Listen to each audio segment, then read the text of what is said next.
Recebendo hoje aqui nos estúdios do Rede Verdade o deputado estadual do partido PSB, Júnior Araújo. Deputado, boa tarde, seja bem-vindo ao nosso programa. Tudo bem contigo? Boa tarde, Bruno. Boa tarde. Cumprimentar a todos, dizer da alegria de estar aqui, colocando à inteira disposição.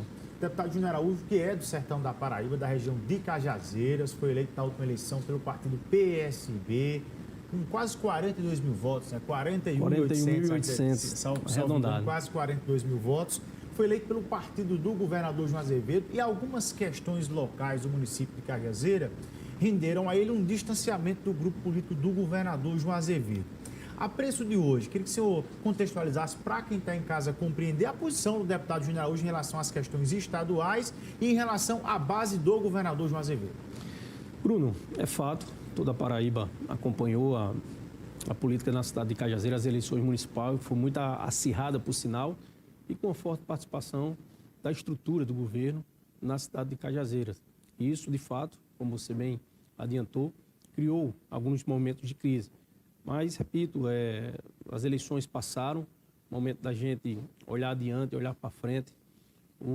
Minha posição na Assembleia Legislativa ela é muito clara, muito definida com relação às posições e às matérias que chegam do governo do estado da Paraíba. E eu posso lhe dizer aqui, sem nenhuma dúvida, sem nenhum constrangimento, que eu me considero um deputado da base. Embora há muito tempo eu não tenho tido uma relação de diálogo, de conversa, de presença com o governador do nosso estado, o governador João Azevedo. O senhor se classifica, como o senhor me falou, como um deputado da base governista, no entanto, quando a questão daquilo que faz parte do mistério político, que é a questão da participação nas questões do governo, indicação de cargos, inclusive em Cajazeiras, a informação que tem é que todos os seus cargos foram cortados lá em Cajazeiras. É fato, é uma matéria que foi justamente uma consequência de tudo isso que ocorreu na cidade de Cajazeiras. Nós tínhamos alguns espaços, por isso eu costumo dizer que os cargos políticos, eles são de confiança, da estrita confiança do governo do estado da Paraíba, e que nós, na condição de aliados, nós tínhamos pontuado algumas indicações e aí foram substituídas na cidade de Cajazeiras, cargos em funções de gerência, de direção, e isso realmente foi um dos fatores que inflamou bastante toda essa crise com relação àquela oportunidade. E aí o fator primordial foi justamente a questão do posicionamento do governo do estado na cidade de Cajazeiras. Quando eu digo do governo, eu digo a figura do governador, digo a figura de alguns secretários do governo, justamente que tiveram um direcionamento em função dos nossos adversários, do candidato que era posto lá, adversário à nossa estrutura, que digo somado a deputada Paula, o ex-prefeito Zé Aldemir, que elegeu a prefeita Corrinha e a vice-prefeita Cristiane Araújo, que inclusive é minha irmã. O senhor, no decorrer dessa caminhada, perdeu algumas bases e alguns apoios em relação à eleição passada. Entre os destaques de bases importantes, a cidade de Marisópolis, Luquinhas do Brasil, votou contigo na eleição passada, agora vota em Wilson Filho. Nós temos também lá em Itaporanga, o senhor foi votado também pelo prefeito da época de Valdo, hoje o novo prefeito vota em uma outra pré-candidata, que é Olívia Mota. O senhor conseguiu recompor essas bases? Está tranquilo em relação à questão da reeleição, deputado? Não existe eleição fácil, né, Bruno? A gente sabe, tem que trabalhar, é uma construção no dia a dia, todo dia é como você regar uma planta, todo dia você tem que regar, que adubar, que fazer a poda necessária. Então, o que eu tenho, assim, é muita confiança no nosso trabalho.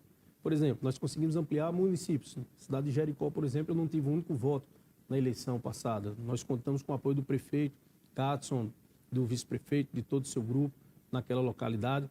Você vai para a cidade de São José de Piranhas, que eu tive 100 votos, 120 votos nas eleições passadas. Hoje nós temos lá a oposição, que é uma oposição muito forte, que tem condições de dar, inclusive, uma votação mais expressiva do que a cidade de Marisópolis, por exemplo. Se você vai para Cachoeira do Zinco, que é outra cidade, que é outro colégio eleitoral importante da nossa região, nós conseguimos ampliar bastante lá, mantemos o que nós tínhamos e conseguimos o apoio lá de toda a oposição.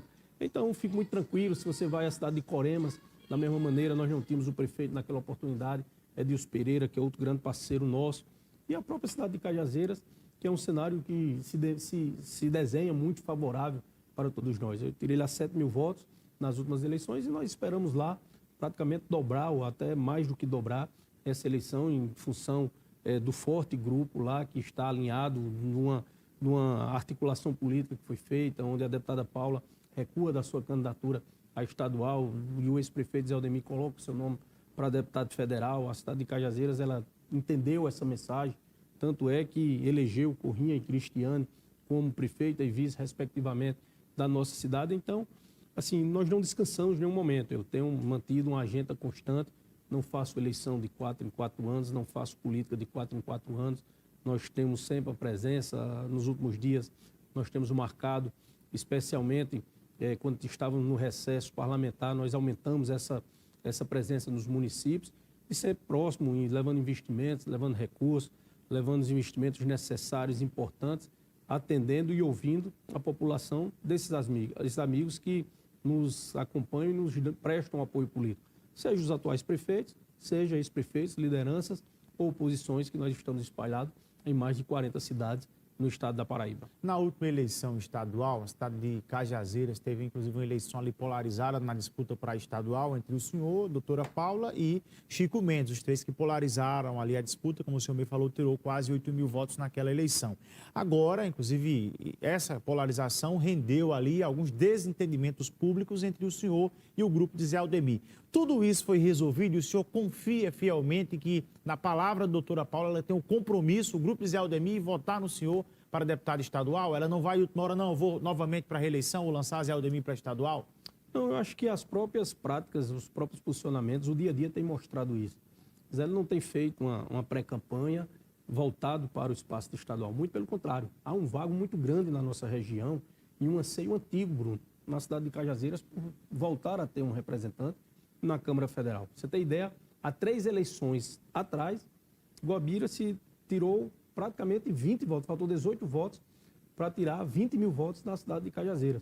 Essa votação que é o combustível justamente para que Zé Aldemir possa ter a largada necessária para conseguir o seu retorno à Câmara Federal. Eu não tenho dúvida, a cidade de Cajazeiras ela tem entendido essa importância, inclusive fazendo um comparativo com cidades como Patos, que fez Hugo Mota, um filho seu, deputado federal, com a cidade de Catolé do Rocha, que fez Gervásio, deputado federal, que tem aportado importantes apoios e votações expressivas. A cidade de Cajazeiras também abraçou esse sentimento e entende a importância de que é você ter um representante na Câmara Federal. Por exemplo, Bruno, nós temos 8 milhões de recursos, teremos 8 milhões em recursos para o ano que vem das nossas emendas impositivas, que é justamente o recurso que nós temos destinados para os municípios, para a nossa base política e até para fundações, associações, Ministério Público, enfim. Um deputado federal, ele inicia com 80 milhões. Então, veja o que isso representa para uma região, a transformação que isso possa ser feita na cidade de Cajazeiras. Então, essa população entendeu isso e abraçou justamente esse sentimento de ter. E abraçou e avalizou o acordo político que nós fizemos para as eleições municipais. Tanto é, repito, que sufragaram a vitória da prefeita Corrêa e da vice-prefeita Cristiane, fazendo o maior número possível de vereadores. Hoje nós temos uma bancada de 10 vereadores na Câmara Municipal, o que demonstra o real sentimento da cidade de Cajazeiras, sobretudo para colocar os seus representantes de volta, tanto na Assembleia Legislativa e como recuperar essa vaga para a Câmara Federal. O nome do senhor tem circulado, inclusive na imprensa nacional, em relação à questão da repercussão do caso do digital influencer Ítalo Santos, seu conterrâneo de Cajazeiras, que em setembro do ano passado o senhor apresentou um voto de aplauso, reconhecendo o trabalho dele, a relevância do trabalho dele à época, inclusive ele enaltecendo o trabalho, a carreira, etc. e tal. Depois de toda essa repercussão, das denúncias que se tornaram públicas em relação ao Ítalo Santos, o senhor se arrepende desse ato? Naquela época, o senhor tem algum tipo de conhecimento, de algum indício que levaria Ítalo Santos a ter esse desvio de conduta? Bruno, é importante eu dizer que eu não tenho qualquer relação com o influencer Ítalo Santos. Eu não sigo nas redes sociais, eu não tenho relação política, eu não tenho relação comercial, eu não tenho relação pessoal com ele. Aquilo que eu fiz naquele momento, e é importante dizer que na cronologia, nós, como você bem já adiantou, nós apresentamos o voto de aplauso, um requerimento de votos de aplauso no dia 1º de setembro, que foi aprovado no dia 3 de setembro do ano passado. O Ministério Público ele se manifestou, apresentou o procedimento apenas no mês de dezembro do mesmo ano, ou seja, a posterior, mais de 60 dias após a data do requerimento que nós apresentamos. Naquela oportunidade, eu apresentei o requerimento com base em quê? Numa pessoa humilde que saiu da periferia de Cajazeiras e se destacou através das suas mídias sociais de maneira nacionalmente.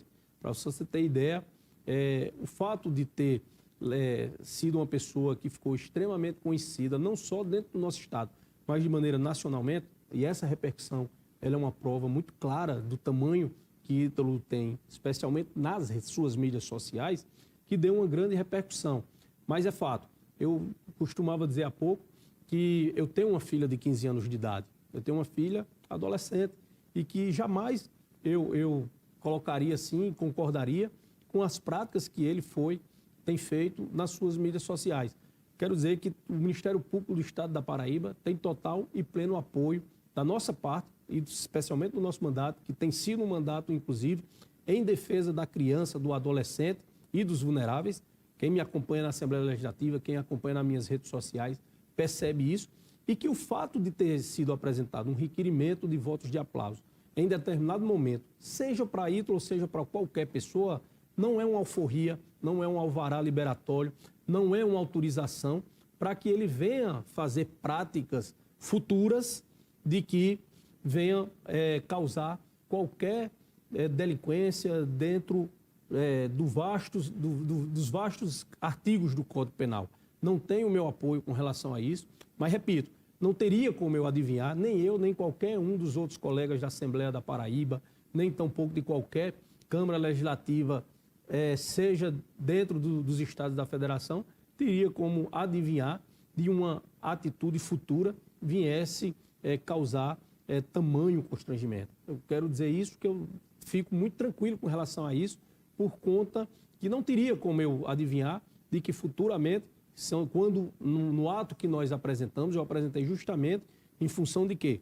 De Ítalo usar o seu espaço para fazer campanhas, para conseguir, por exemplo, tratamentos médicos, inclusive custeados por ele, tratamentos médicos custeados por ele, de fazer reformas em casas de periferia, de residência da cidade de Cajazeiras. Então, foi esse Ítalo o qual recebeu o requerimento da minha autoria para que pudesse reconhecer o ato louvável.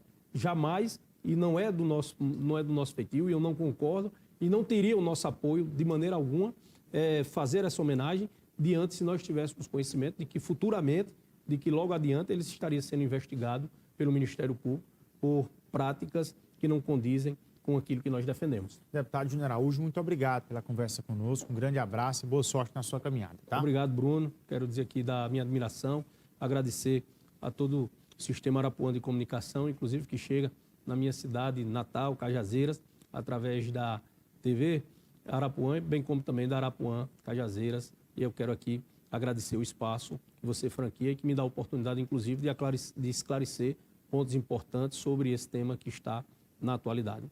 Olha, mudando de assunto, o governador João Azevedo participou agora há pouco de um almoço especial com 40 empresários. O evento homenageou os 20 anos dos maiores empreendedores do estado. Os detalhes você acompanha agora.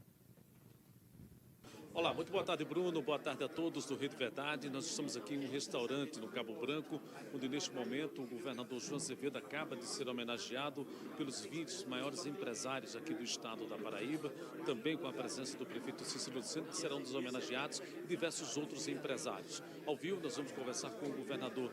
Governador, esse é um reconhecimento do que o Estado tem feito nos últimos anos pelo empresariado paraibano, que gera emprego, gera renda, e tem sido uma máxima do seu governo apoiar os empresários. Boa tarde, governador. Boa tarde. Primeiro, é uma alegria muito grande estar aqui participando deste evento promovido pela revista Painel e, na verdade, recebendo aqui